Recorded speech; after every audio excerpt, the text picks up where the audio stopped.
Et donc, il s'agit de faire une évaluation à mi-parcours pour voir comment nous avons pu réaliser les objectifs au titre de ce premier semestre. À l'issue de l'évaluation, il est ressorti que le ministère de l'Économie et des Finances a fait un taux de 56%, un taux de réalisation, pour une cible semestrielle de 50%. Ce qui montre qu'il y a eu beaucoup d'efforts qui ont été fournis, il y a eu des résultats qui ont été réalisés. Parmi ces résultats, au titre de la mobilisation des recettes, le ministère a pu mobiliser au premier semestre 1300 milliards de francs CFA, qui correspond à un taux de 93% sur les prévisions du semestre.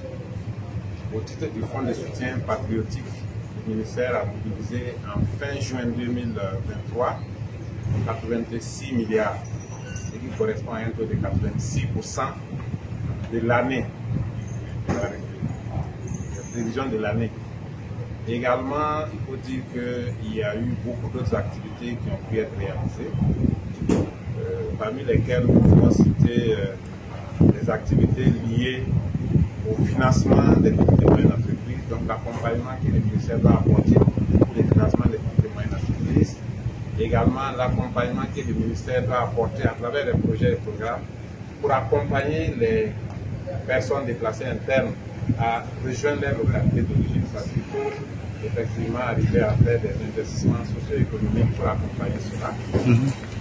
Nous avons également, au terme des acquis, de l'opérationnalisation de la Banque de dépôt du Trésor qui a été inaugurée il y a quelques jours, ça devait valider notre objectif du semestre.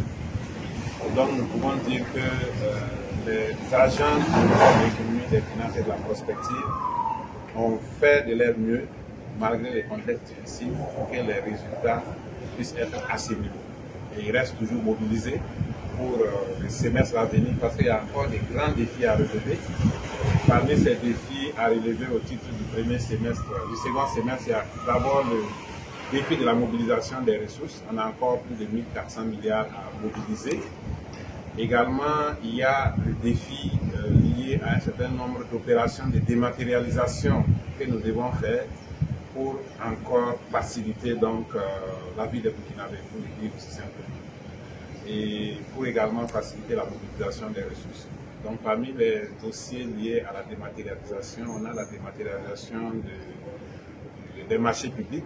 Nous devons faire en sorte que la réalisation des marchés publics puisse se faire entièrement sur une plateforme numérique.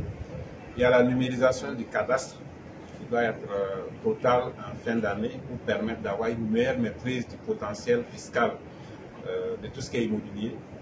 Nous avons également un projet sur la mise en place d'un guichet unique des marchés publics pour faire en sorte que quand vous soumissionnez un marché, que sur un portail électronique, vous puissiez avoir accès à tous les documents pour vous permettre d'aller plus vite. Parce qu'aujourd'hui, on est obligé d'aller dans plusieurs localités pour chercher les papiers. Donc voilà autant de défis.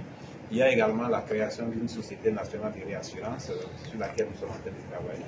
Donc nous espérons qu'à la fin de l'année, quand on va faire le bilan, on aura réalisé toutes ces activités. Même si on n'a pas un taux de 100%, qu'on soit vraiment le plus proche possible de 100%, et tous nos collaborateurs sont mobilisés pour qu'on puisse vraiment réduire les grands défis qui se présentent.